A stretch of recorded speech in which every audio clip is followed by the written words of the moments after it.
Oke, selamat pagi teman-teman. Pagi, Pak. Oke, kita mau memulai perkuliahan pada pagi hari ini untuk kelas manajemen resiko. Saya mohon diinformasikan kepada teman-teman yang belum masuk, segera masuk karena waktunya juga terbatas, ada kelas yang lain. Baiklah, mohon bantuannya teman-teman yang memungkinkan untuk di-open kameranya, mohon dinyalakan ya kameranya.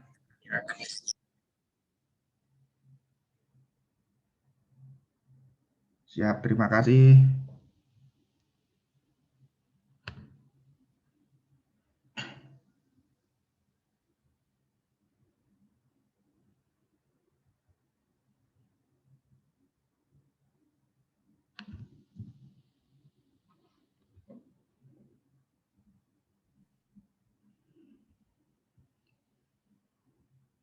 Baik, saya mulai saja perkuliahan pada pagi hari ini. Selamat pagi, shalom, salam sejahtera, om swastiastu. Semoga teman-teman sehat semuanya. Sebelum memulai perkuliahan pada pagi hari ini, mohon izin menyampaikan apakah slide atau materi saya sudah terlihat jelas dan suara saya terdengar jelas? Jelas, Pak. Jelas, Pak. Baik. Terima kasih teman-teman. Saya minta tolong waktunya, kita fokus sebentar untuk membahas materi kali ini. Nah teman-teman boleh menyiapkan pulpen atau catatan atau perangkat lainnya yang dibutuhkan atau kertas untuk mencatat hal-hal yang penting atau dibutuhkan. Izin mekanismenya saya jelaskan terlebih dahulu, nanti di akhir acara, di akhir pemaparan teman-teman kalau ada yang mau ditanyakan silakan ditanyakan.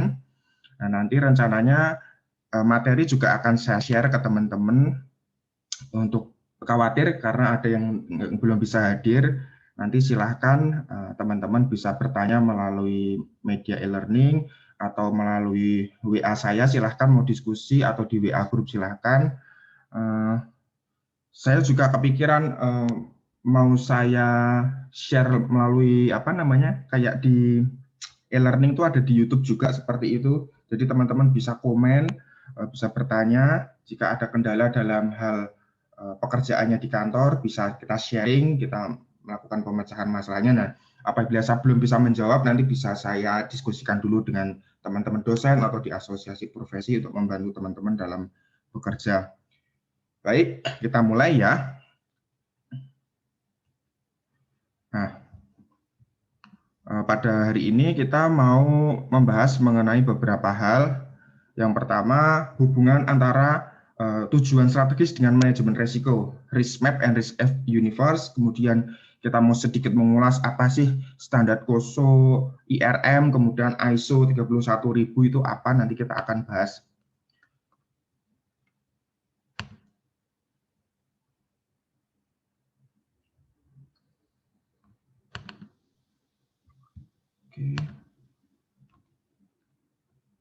Oke, manajemen risiko didefinisikan sebagai suatu pendekatan terstruktur atau metodologi dalam mengelola ketidakpastian yang berkaitan dengan ancaman suatu rangkaian aktivitas, yaitu kita menilai, mengembangkan strategi untuk mengelolanya, dan memitigasi risiko dengan menggunakan pemberdayaan atau sumber daya yang ada. Nah, strategi yang dapat diambil antara lain adalah memindahkan risiko kepada pihak lain, transfer, kemudian menghindari risiko. Artinya kita tidak mau ambil resiko itu, kita tidak ambil job itu, pekerjaan itu, kita menghindari resiko itu. Kemudian mengurangi efek negatif resiko, yaitu dengan cara memitigasi resiko. Kemudian kita menampung sebagian atau semua konsekuensi resiko tertentu. Jadi kita menerima resiko tersebut. Itu adalah 4 perlakuan terhadap resiko. Responnya seperti itu.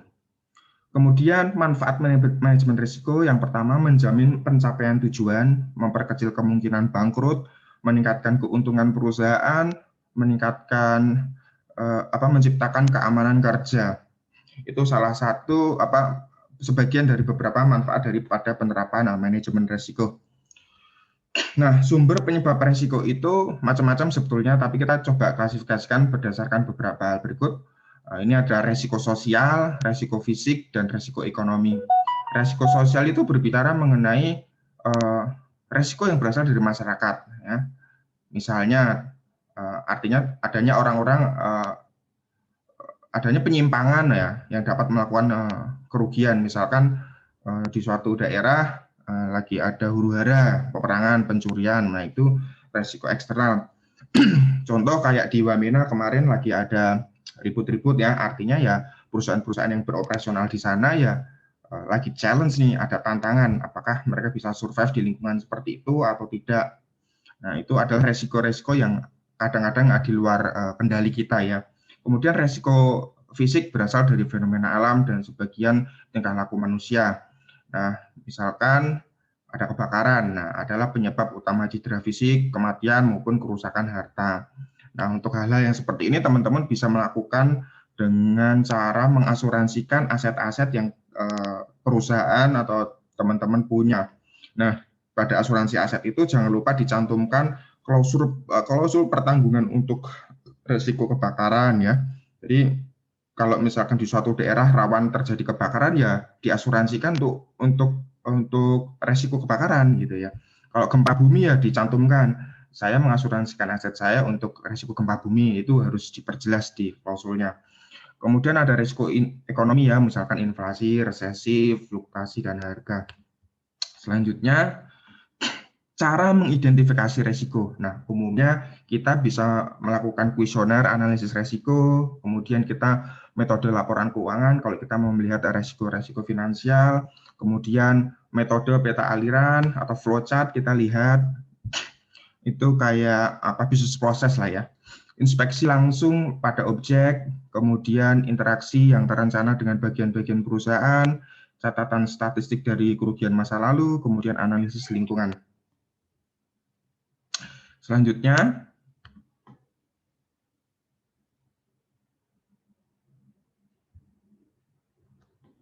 nah ini adalah definisi dari risiko menurut ISO 31000. Risiko adalah ketidakpastian yang berdampak pada sasaran ya. Nah, ini kan awalnya kita tidak tahu nih peristiwa apa yang akan terjadi di masa yang akan datang yang dapat mempengaruhi tujuan kita. Nah, di sini hal-hal tersebut, peristiwa tersebut dapat memberikan dampak terhadap operasional kita ya. Nah, dampak berupa penyimpangan terhadap sasaran yang diinginkan dapat positif atau negatif. Kalau yang negatif biasa sebut dengan resiko. Kalau yang positif biasa sebut dengan peluang. Nah, kadang-kadang perusahaan hanya berfokus pada resiko saja, tapi tidak melihat peluang. Nah, itu yang perlu diperhatikan lagi. Nah, sasaran dapat berupa keuangan, kesehatan, penjualan, dan lain-lain ya. Dapat pula untuk individu, bagian perusahaan, dan lain-lain. Jadi, manajemen resiko tidak hanya berlaku untuk perusahaan, tapi untuk visi kita pribadi pun sebenarnya itu bisa bermanfaat banget.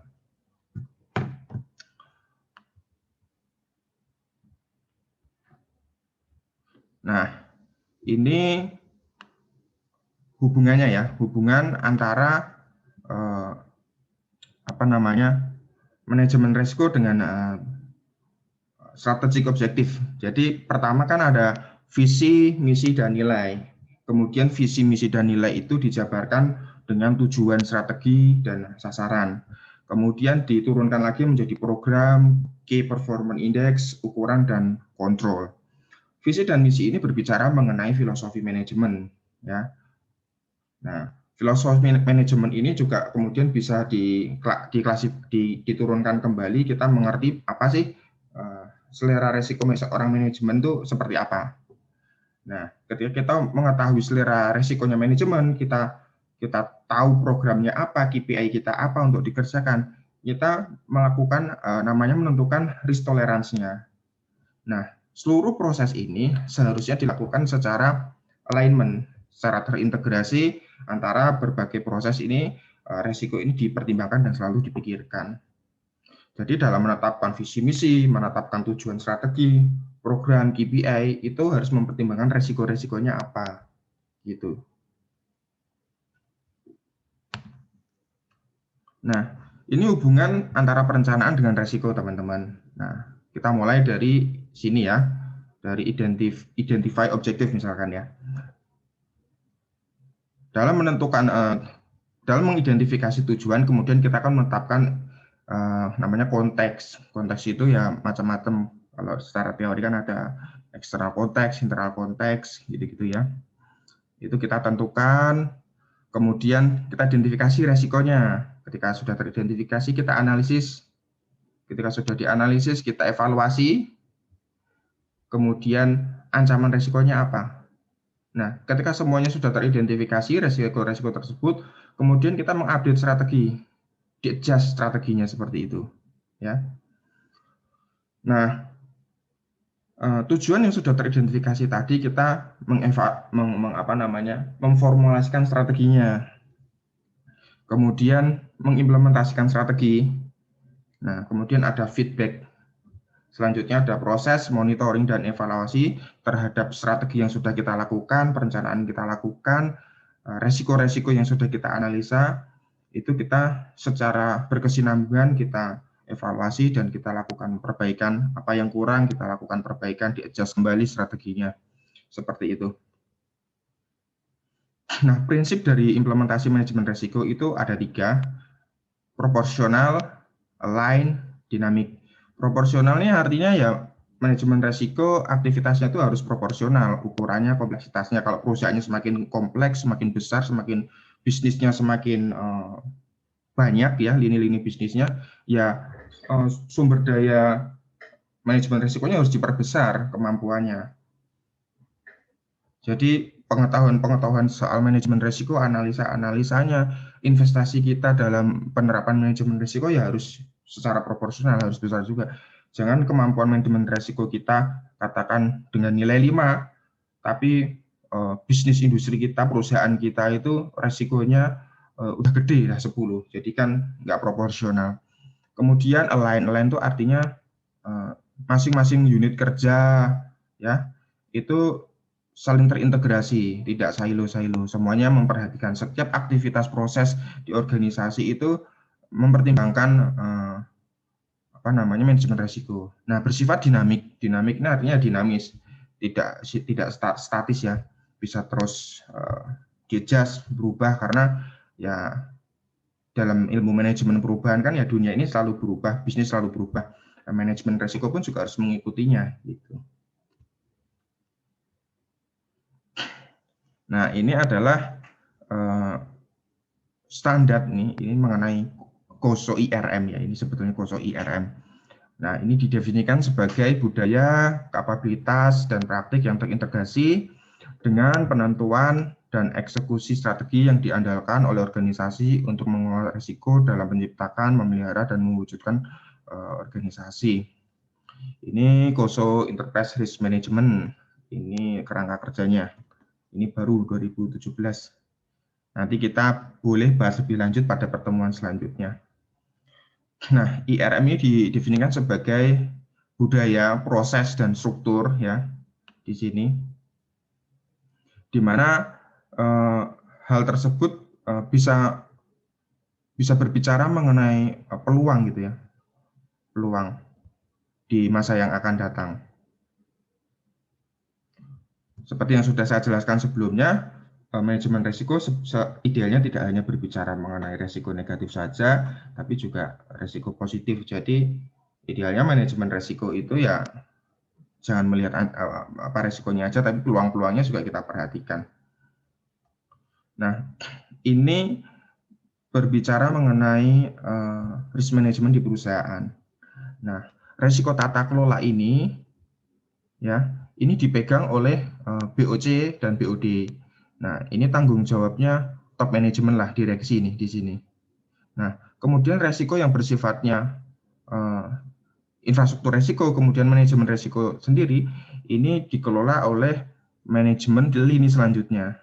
Ya, ini biasanya dipegang oleh senior manager, kepala kepala grup gitu-gitu ya. Nah, ini dia mendesain resiko itu dengan mempertimbangkan people, proses, dan teknologi. Nah, risk ownership ini adalah pemegang resiko lain dipegang oleh teman-teman kita yang bekerja secara operasional, berhadapan langsung dengan customer, ya melakukan aktivitas sehari-hari lah sifatnya. Ini juga lini pertama lah ya sifatnya ini kalau unit ini.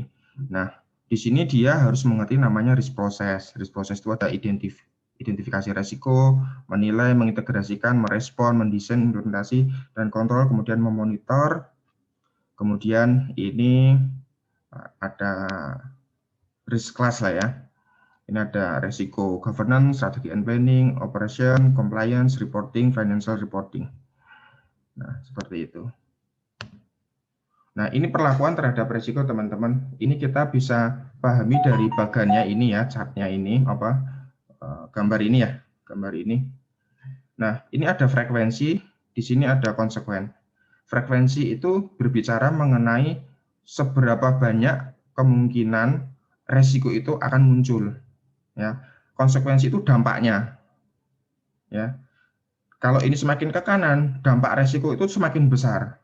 Ya, nah semakin sering resiko terjadi, berarti dia akan semakin ke atas.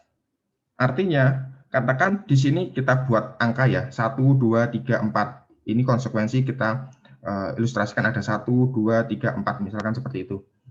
Nah, 4 kali 4 itu kan 16 tuh. Kalau 16, kira-kira ada di sini. Ya kan, bisa dipahami ya. Nah, untuk resiko-resiko yang sering terjadi dan dampaknya gede, biasanya perlakuan terhadap resiko itu adalah kita hindari gitu. Nah, ini untuk frekuensi yang relatif sedang tapi dampaknya itu gede, yaitu kita dapat mentransfer resiko. Nah, kalau ini dampaknya misalkan kecil tapi frekuensinya sering terjadi, ini kita manage atau kita kelola resiko-resiko tersebut.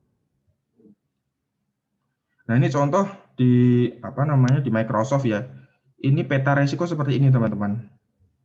Nah, ini kita bisa lihat misalkan apa sih? Kita mau lihat resiko yang dia itu jarang terjadi dan dampaknya kecil misalkan ya. Kita mau lihat misalkan ini ada resiko di sini nih. Kita lihat petanya di sini. Misalkan ada E4. E4 itu apa? Nah, di sini catastrophic worker comp. Nah, itu bisa kita lihat di sini. Misalkan ada ini O7 misalkan ya, kita lihat ada ini, oh ini operational risk, ini apa sih O7 employee dishonesty. Nah, seperti itulah kira-kira.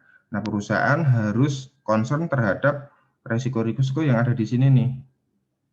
Yang paling atas ini, paling atas pojok kanan, dia harus memperhatikan hal-hal di sini. Kira-kira seperti itu. Nah, ini adalah risk universe-nya lah ya. Nah, ketika kita mau mengidentifikasi resiko, kita harus ngerti juga di organisasi-organisasi itu unit bisnisnya apa saja, divisinya ada apa saja. Kita klasifikasikan. Misalkan nih suatu organisasi ini diklasifikasikan ada risiko keuangan dan risiko non keuangan. Risiko keuangan itu apa saja? Misalkan risiko likuiditas, kredit, permodalan, ya seperti itu. Kemudian ada risiko non keuangan. Itu ada risiko operasional, risiko strategis, dan risiko eksternal. Nah, risiko operasional itu apa saja? SDM, produksi, aset, teknologi, proyek, sistem atau prosedur atau proses. Nah, ini adalah yang dalam kendali manajemen. Ini manajemen bisa manage ini, risiko operasional ini. Kemudian risiko strategis nih. Tuh. Kemudian risiko eksternal apa aja. Itu bisa diklasifikasikan seperti itu. Ini kerangka kerja menurut ISO 31000 dan KOSO IRM. Nah, KOSO IRM ini baru, teman-teman. Ini kerangkanya seperti ini. Pertama diawali dengan visi dan misi, kemudian core value-nya, kemudian strategi and objektif, kemudian ini berbicara mengenai performa kerjanya. Nanti di dalamnya ada prinsip-prinsipnya cukup banyak, nanti akan saya tampilkan. Tapi sih beberapa perusahaan yang kekinian sih lebih banyak menggunakan ISO 31000 ya dalam implementasinya. Nah, biasanya yang sering keluar dalam ujian untuk mahasiswa itu adalah kerangka kerja manajemen risiko, teman-teman. Berbicara soal proses manajemen risikonya. Nanti mungkin teman-teman bisa baca mengenai kerangka kerja manajemen risiko di ISO 31000. Nah, ini yang biasanya keluar di ujian ini. Nah, ini proses manajemen risiko itu pertama itu ada ruang lingkup, konteks kriterianya, kemudian risiko itu diassess. Cara mengaksesnya itu ada beberapa komponen, kita mengidentifikasi, menganalisa, dan mengevaluasi risiko tersebut. Kemudian risk treatment-nya seperti apa, ya. Kemudian ada monitoring dan review. Kemudian ada proses komunikasi gitu ya. Nah, yang baru sih ini ada recording and reporting. Nah, ini sih di ISO yang lama tidak ada kata-kata recording, seingat saya ya. Jadi ini proses manajemen risiko yang baru seperti ini.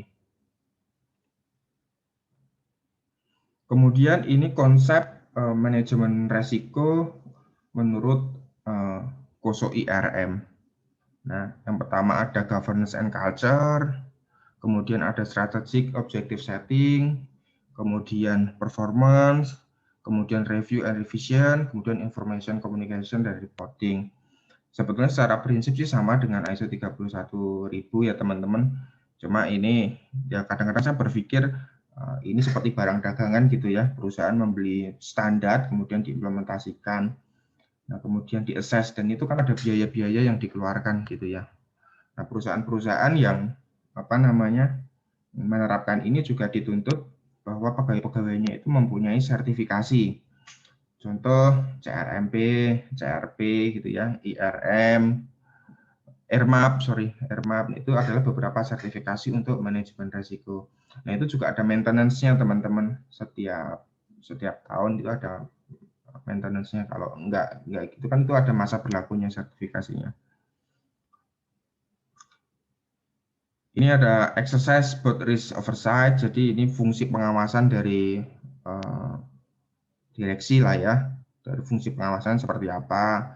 Kemudian menetapkan struktur operasionalnya, mendefine budayanya, kemudian meng-create value perusahaan, kemudian mengembangkan kapabilitas individunya gitu ya. Kemudian menganalisis bisnis konteksnya, kemudian mendefine risk appetite, mengevaluasi strategi alternatif, memformulasikan bisnis objektif. Nah, dalam komponen performance ini ada beberapa prinsip atau elemennya. Di bawahnya ada mengidentifikasi risiko, menilai, ya. Kemudian ada mengimplementasikan, kemudian mendevelop portofolionya, kemudian mereview, ya, mereview secara substansial, mereview kinerjanya, kemudian ada improvement dari penerapan manajemen risiko itu, kemudian mengkomunikasikan dan melaporkan. Kira-kira seperti itu. Oke, dari saya coba merangkum karena sebetulnya materinya banyak banget. Di sini teman-teman ada yang mau ditanyakan tidak? Sampai sini, soal manajemen risiko. Kita masih ada pertemuan selanjutnya. Ke depan rencana saya mau membahas mengenai manajemen operasional dan manajemen likuiditas. Sampai di sini teman-teman ada yang mau disampaikan?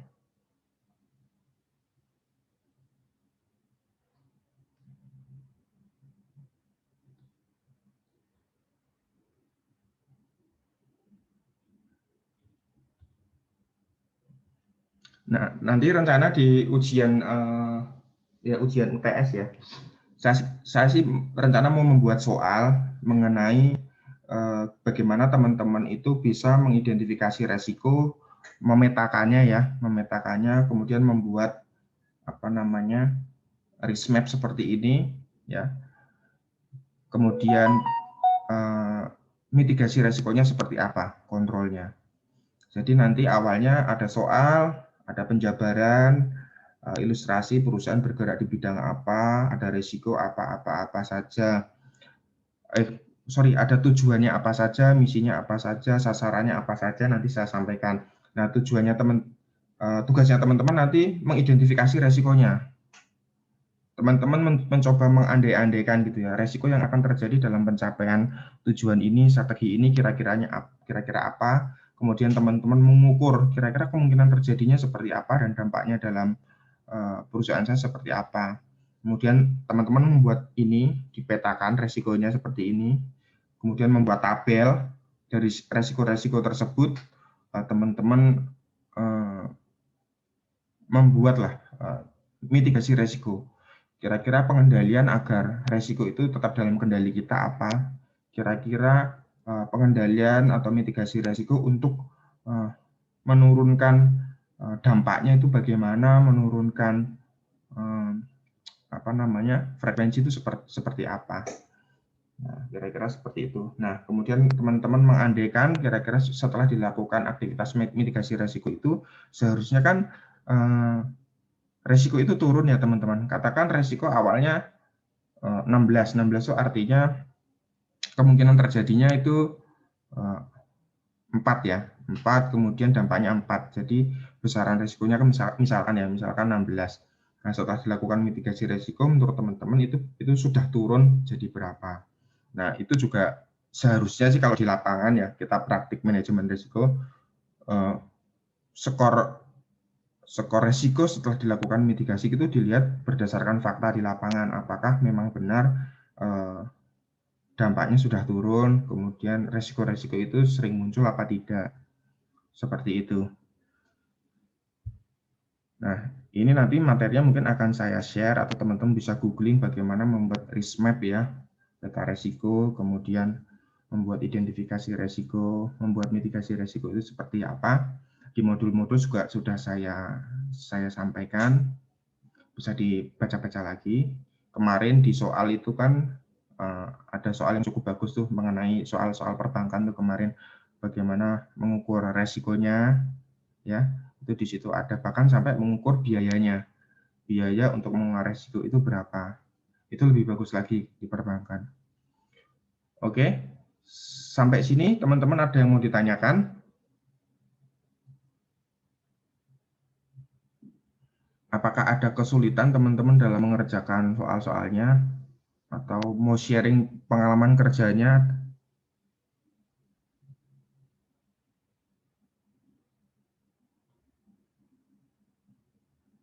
Sepertinya Kak Irna Oktaviani sudah tidak sabar untuk bertanya. Belum? Enggak, Pak. Apakah sudah cukup bisa dimengerti? Enggak cukup, Pak. Dari Saudari Pipit Wulandari, ada Kak yang mau ditanyakan?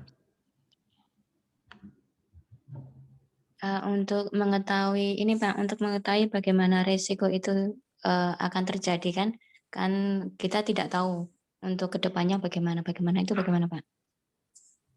Ya, memang gini Bu, pertama-tama kan kita harus mengerti dulu ya. Kalau di organisasi, bicara organisasi, ya kita harus ngerti visi dan misi, value organisasi itu seperti apa. Ya tadi saya jelaskan. Nah, kemudian kita ngerti tujuan dan strateginya. Nah, tujuan dan strategi di situ ada KPI, ada target, ada namanya program kerja. Nah, dari kesemuanya itu memang kita berdasarkan best practice di lapangan ya, biasanya kita bisa mengerti sebetulnya masalah-masalah, potensi masalah-masalah yang akan mengganggu pencapaian tujuan itu biasanya sudah ada, kita sudah tahu. Jadi tidak selalu kita mengandaikan lah. Kalau untuk soal nanti ya teman-teman mencoba mengilustrasikan lah ya, menggambarkan. Memang sih betul untuk peristiwa atau risiko yang di masa yang akan datang kita nggak pernah tahu apa yang terjadi, ya apa yang akan terjadi kita nggak pernah tahu. Tapi kita coba mengandaikan kira-kira kalau perusahaan yang baru entry, baru masuk, ya dia manajemen risiko dia akan masih meraba-raba risiko yang akan terjadi di industri tersebut apa aja. Tapi kalau untuk perusahaan yang sudah lama bermain di industri tersebut, perusahaan yang sudah berdiri sudah beberapa tahun, biasanya sudah teridentifikasi risiko-risiko yang mungkin akan muncul seperti apa. Nah, kemudian kayak COVID-19 ini, apakah kita dulu sempat memikirkan bakal ada COVID gini ya? Itu sebenarnya resiko. Itu sebenarnya resiko. Tapi kan banyak perusahaan belum mengandaikan, belum mendevelop bisnis mereka itu dengan hal-hal yang sifatnya bencana ini, seperti ini. Nah, banyak perusahaan juga yang belum siap menghadapi hal seperti ini gitu. Sebenarnya adanya COVID-19 ini juga menurut saya juga resiko, dan banyak perusahaan belum mempertimbangkan bahwa hal ini akan terjadi. Banyak perusahaan yang terseok-seok kan di zaman seperti ini sampai operasionalnya itu sangat terganggu gitu ya, sangat terganggu, kemudian sampai labanya, profitnya sangat turun sehingga dia harus melakukan PHK pegawai besar-besaran. Tapi bagi perusahaan yang dia itu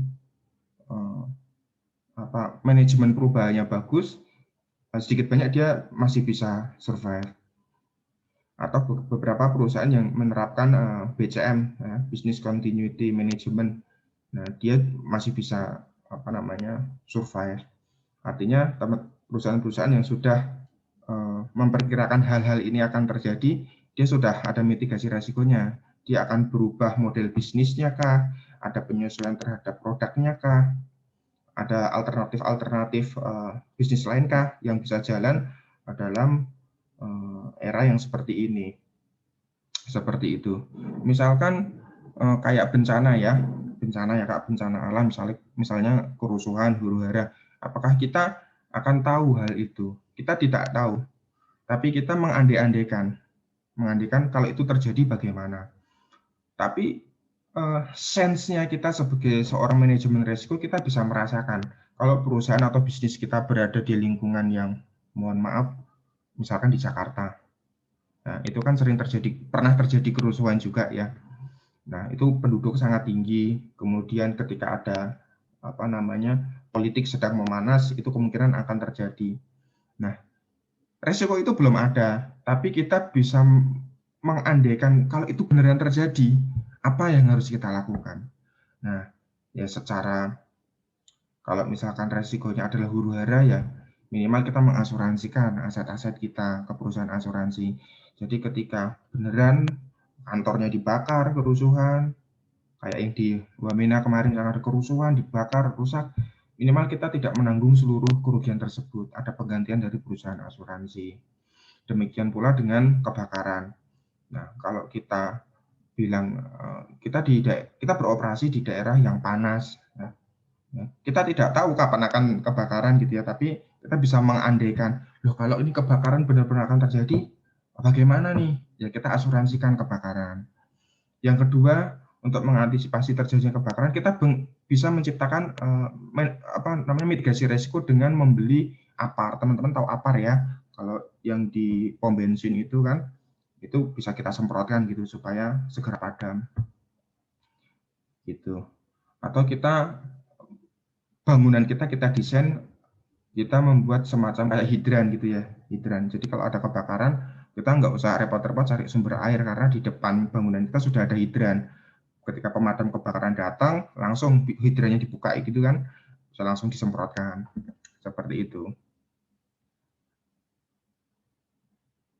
Jadi memang resiko itu memang kadang sulit kita mengidentifikasinya karena kita harus mengerti lingkungan tadi. Kita harus mengerti lingkungan eksternal kita seperti apa.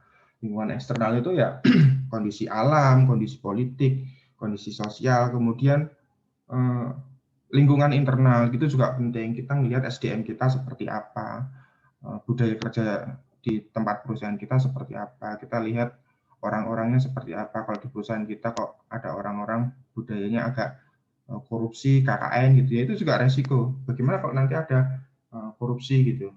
Ya nanti kita buat sistem-sistem yang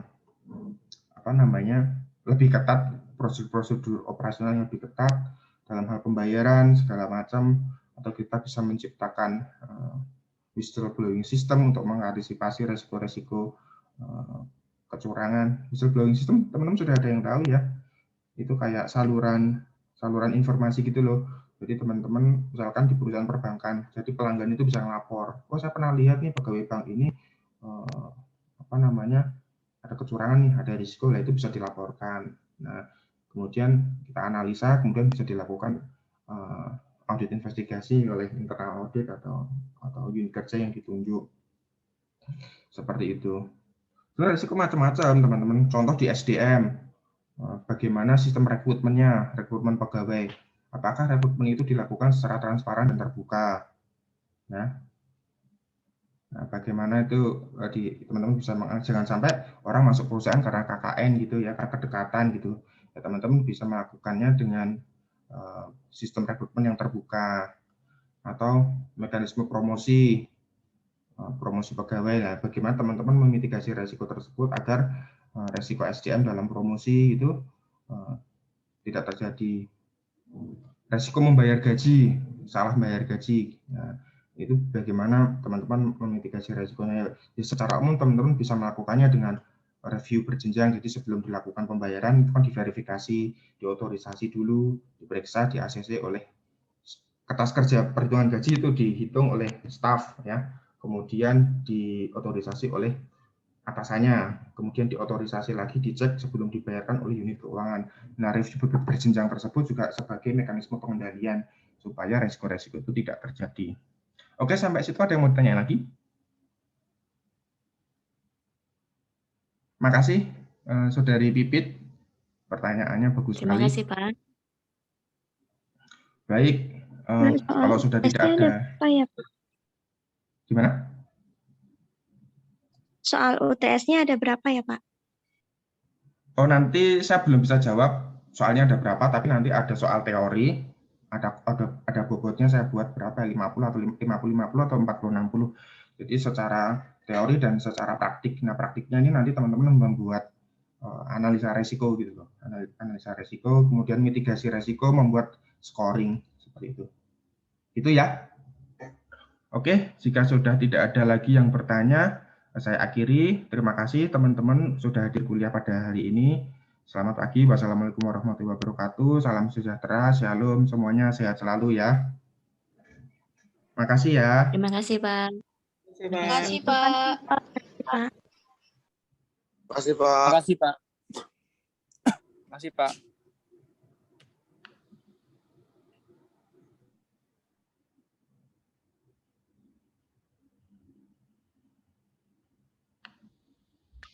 Kasih, Pak.